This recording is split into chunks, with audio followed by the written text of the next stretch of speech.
Apparently, all kinds of people have said it. Texas oil tycoon H.L. Hunt said it. Ted Turner said it. Bill Gates said it.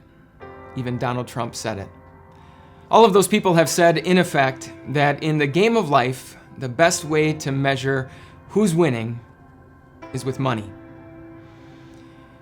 Maybe you don't feel quite that strongly about it, and you're probably not planning to approach the net worth of those kinds of men, but it's very natural for us to think that the best way to measure how much we've done, how much we've accomplished, what kind of impact we've had is with money.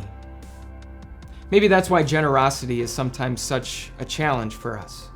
Maybe that's why generosity is one of those virtues that everyone agrees is a really good thing and everyone is perfectly happy to let other people excel at. That's why today I wanted to tell you a little bit about a woman named Lydia.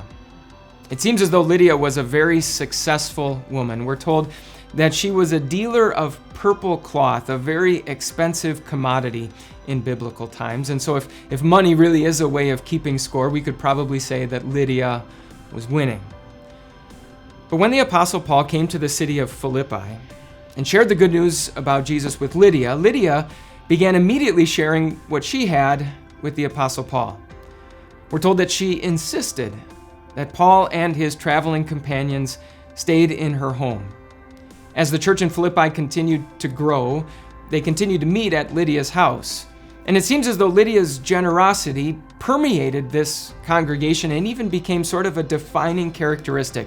Even after Paul went on and traveled to other places, the Philippians continued to send support and aid to support Paul wherever he went. Okay, so what? Well, the other significant thing to know about Lydia is that she is the first documented convert to Christianity on the continent of Europe. If you know anything about the history of the Christian church, you can maybe figure out that Lydia's generosity has maybe impacted you personally.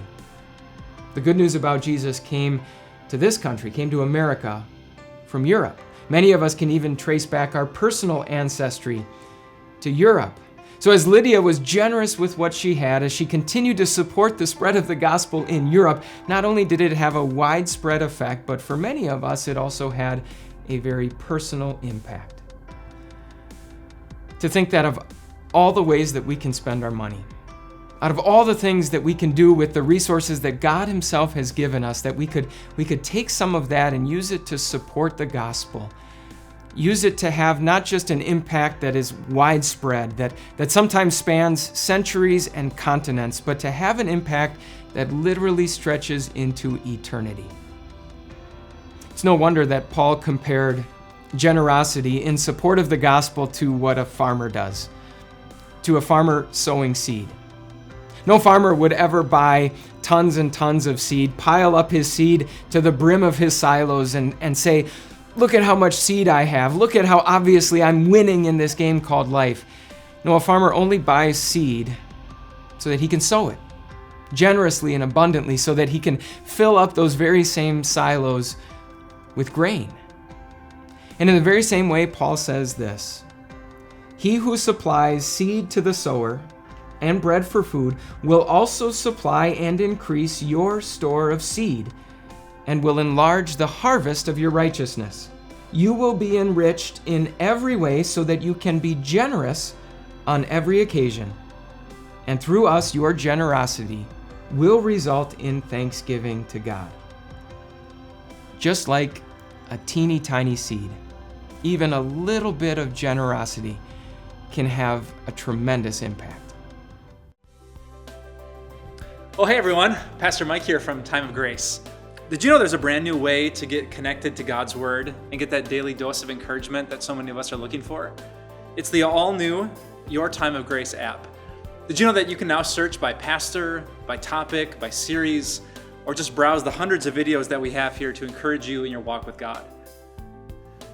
Just click on the link to get the app. Hey, what did you do?